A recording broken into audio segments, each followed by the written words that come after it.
Hello, welcome back to my channel. My name is Itago. I decided to do this literally I think I have thought about this video earlier this week, but then today I was just like, you know what, let me film. So I'm gonna be talking about what to expect for life after graduation. Wow, my battery is over.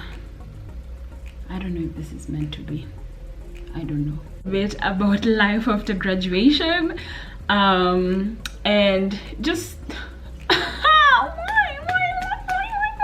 first of all, it's 3 years since I graduated. I just realized that on Wednesday, when you know like how Google Photos gives you like, hey, 3 years ago, and that was the day that we walked. And like, okay, no, that day we didn't walk. It was just like, because Berkeley has a lot of kids.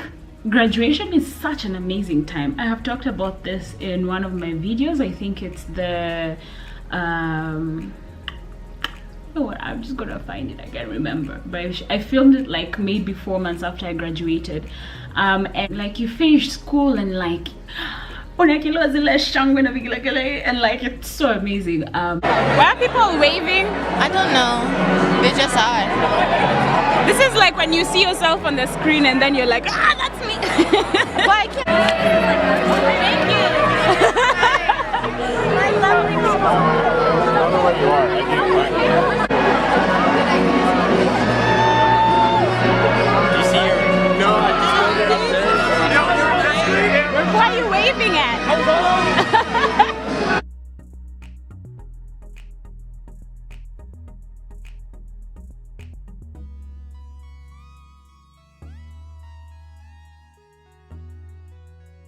And then reality hits, where first of all, girl, where's your job? Why are you not a citizen that is contributing to the economy? Why are you not paying your taxes? And I think one of the biggest slaps post-graduation, especially if you do not have like a very defined career path, or you're still in between, you don't know what you're gonna do. Like, one of the biggest things, at least for me, was that anxiety that came with what's next here. And I know, okay, you know what, even before I go into this, first, congratulations to class of 2020 for graduating. People from Berkeley, like, I know this is actually like one of the hardest years for people who are graduating, because like, you know, you want to take those grad photos, like you want to be in a crowd, you want to show like, mama, we made it, and it's really not happening this year. And so like, I on behalf of the world, I apologize to you. I know it's not easy. One of the heights of those 4 or 5 years of studying is being able to walk either like across the podium, or, you know, I know that it feels good, so I'm sorry that you don't get to have that experience, at least now. But I hope schools will come up with something creative, you know, like, it was a moment that I would not wish for anyone to be robbed, even my worst enemies. So I really hope that you guys are able to figure out like creative ways of making graduation memorable, okay? And if you've done something creative, please just like tell us what you've done in the comments, so that we know if this is the new normal, then what are our kids gonna do, okay? Yeah, so for me, I think one of the key things really was not being a trust fund baby anymore. So if you do not know, I went to college on a MasterCard Foundation scholarship. I got a full ride, everything paid for. I got a stipend every single month. Yeah, like I didn't need to work in college, but you know, we need to make money to take those random trips you took in college. So of course I still went out and got a job, and that's how I got to travel to like a lot of countries in a lot of cities when I was still in school. I mean, you know, just to have like a very nice experience of college. But the biggest reality was not being a trust fund child. And it applies to anyone who maybe you didn't pay your way in college, or or even you did, but like you got some help here and there. Once you finish school, like uko solo, uko ivo. And guys, I'm really sorry to like burst your bubble on a lot of these things. One of the key things being getting into the kind of career you want from the word go. Thank God, my job is something that I actually really enjoy. I love what I do. I work in development consulting, monitoring and evaluation, which is something that I really had never put a name to it or a word to it. But then when I got into it, I was just like, yo, this is amazing. I love this. I love what I do. So the reality though is probably like 70 to 90% of new graduates do not like their jobs, and that's okay. That's normal. You probably will not like your first job, so if you don't have to, don't quit. Learn what you need to learn. Give yourself like at least a year, and in that year learn what you need to learn. Like if it's just like a shitty boss, bad for your mental health, bad for your heart, bad for your relationship with Jesus, yeah, quit. But if it's anything that you're just like, I don't know how I feel about this job, I just want to tell you, stay. Give yourself a year. Give yourself a year to figure yourself out, to figure what you like, what you don't like, and also to learn the skills that you'll need for maybe other careers, because there are things that are transferable skills. So things like talking to people, communication. You'll be shocked. There's a lot of adults out here that do not know how to communicate, that do not know basic rules about engaging with people. And I feel like this is something that your parents should have taught you. But we're not going to blame your parents, because if your parents don't teach you, you should teach yourself. Where am I going with this? I'm just saying, learn the skills you need to learn, even if it's a job you do not like. The second thing that happens is you will lose your friends. So not losing per se, you will just like,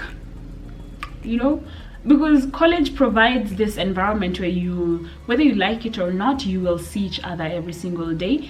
But after you graduate, especially for me being in such like a melting pot type of university, people moved back to their countries, others moved cities. I moved to Dallas and then to Kenya. So you really have to work on maintaining relationships. So of course, those 20 friends you had in college, now maybe one, maybe none. And maybe there's those who you will catch up every 3 months. There's those who you will like each other's photos on Instagram. There's those who will DM you once in a while when they need advice or help. But the reality is a lot of your friends will be there no more. That sounds grave. A lot of your friends will not be your friends anymore. So I think the key thing is really to set your expectations right, and also your expectations about people right. Because if you start clinging on to people who really they were only supposed to be in your life during college, and now like college is done and that's it, if you don't know who your seasonal people versus your lifetime people are, you're going to be very frustrated. So just sit down, evaluate your friendships, think, okay, this one we were friends in college, is this a relationship I want to pursue post college? No, I'm not. All up, I'm not saying cut people off, okay? If they're toxic, cut them off. But if you're still thinking this is a healthy friendship, this is how like we've been able to support one another in college, where do I see this friendship going? And you can actually have these conversations with people, with your friends, #communication, and just be like, hey, like now that we've graduated, like what do you see, where do you see your friendship going? And I'm not it sounds like a relationship, like dating, but you have to have those conversations. I know I spoke with some of my friends who like I really felt like I still want you in my life, and just set a precedent of, okay, we may not talk every single day, but at least let's catch up once a month or once every 2 months, and that way you still get to be in the other person's life. Okay. the other thing, well, wait, I'm gonna go back to employment. You will not, okay, you may not get a job immediately after graduation, and that's totally okay. It's called fun employment. You get to do whatever you want to do with your time. What did I do during my fun employment period? I got off Instagram, Facebook, all of social media, just because I needed that for my mental health.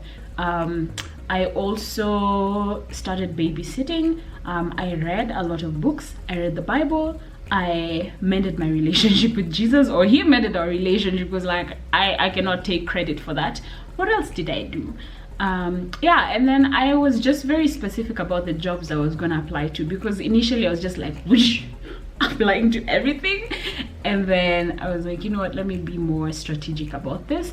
And yeah, that's how I ended up getting my job, because I got into a space where I was able to be calm and more intentional. So I hope that as you're applying for jobs, you will be able to be calm, you'll be able to be intentional, and just take time for yourself. You don't you'll never have another summer break. Let me just tell you that no more summer break, no more spring break. Like, do you know how much I wish I had 3 months of nothing, so that, okay, well, it's not really nothing because I was interning, but like, it's not that serious when it's summer compared to now. This is life. I gotta keep my lights on. Yo, but I don't know guys, just take advantage of whatever break you get in between graduation and getting a job. I know we like rushing things. We're a generation that likes, we're called popcorn generation, you know, we want to microwave everything. But if you have a break, just be still. Try and do things that maybe will build you mentally, spiritually, physically. And if the best thing to do for yourself is to sit and do nothing, then do exactly that. Because once life starts moving, it's gonna move, like it's gonna move. And you want to really be prepared and be in a space where you're mature to handle whatever life brings to you. The thing I wanted to say is, you know, we think that once we finish school, oh yay, no more learning, like no more education. Nah, learning continues. You still have to learn. You get a new job, you still have to figure out how to program those Excel formulas. You still have to understand, how do I write a proposal? How do I do these things? How do I actually code something that the client will want and not what I coded in my CS class, you know? So I think one of the things that we just need to embrace is the fact that learning never stops. Whatever stage of your life you're in, you will always be learning. So really embrace that, internalize it, love it, because you're going to be learning forever. Even when you're a parent, when you're a grandma, a grandpa, whatever stage of life you're in, you'll always be learning. So I think just like embrace that part of life where if you're not learning, then you're dying, and you're not, because you're not growing really. Your mind is not growing, like no parts of your existence are growing. So just have peace basically with the fact that learning is part of life, okay? And the last thing that okay, maybe just two last things. Number one, people's expectations. Read yourself of people's expectations. I know your parents expect you to get a good job, you probably graduated with honors, or you just did like a very good course, maybe you're a doctor, or like you got an engineering degree or a psychology degree, teaching degree, and you do not have a job yet. Or you start off as a secretary in a company, or like a personal assistant. Girl, let me tell you, read yourself of people's expectations. I found that I was more anxious about my future because of what people thought about where I should be, rather than what I think about where I should be. And once you realize that you're exactly where you're supposed to be, and this is also in line with being in touch with yourself, being in touch with your spiritual side, I'm a Christian. I love talking to God. I love praying, and there are times when you're praying and the Holy Spirit is just like, Itabo, you're exactly where I need you to be, okay? Calmate, like calm yourself, like just stay there, hang in there. That's where I need you to be. So just be calm. Be calm. Why do I keep saying this? Be calm. And I keep looking out there because I'm facing my window and it's so beautiful and green out there.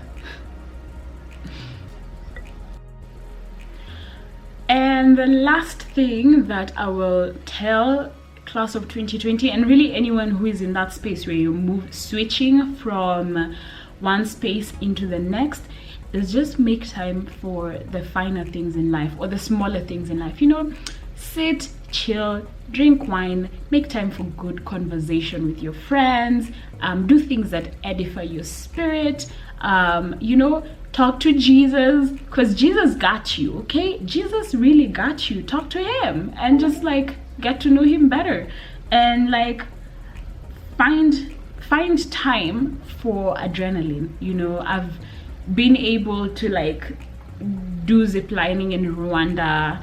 I've gone for trips to different places with friends.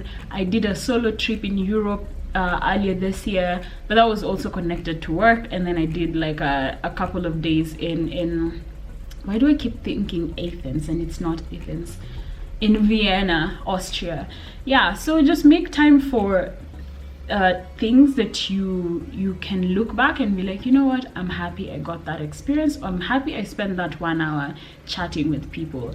And I cannot wait to hear your updates about your graduation. You know, I actually do want to know, how are your schools handling graduation? Is it Zoom grad? What's going on? Can you guys tell us in the comment section? And then also, if there's any part of this video that has resonated with you, are you anxious? Are you looking for a job? Have you found a job? Are you moving cities? Are you still figuring things out? I really want to know what you guys are, what's happening with you guys in your lives. So tell us in the comment section, and maybe we can start like post-grad anonymous. Bye.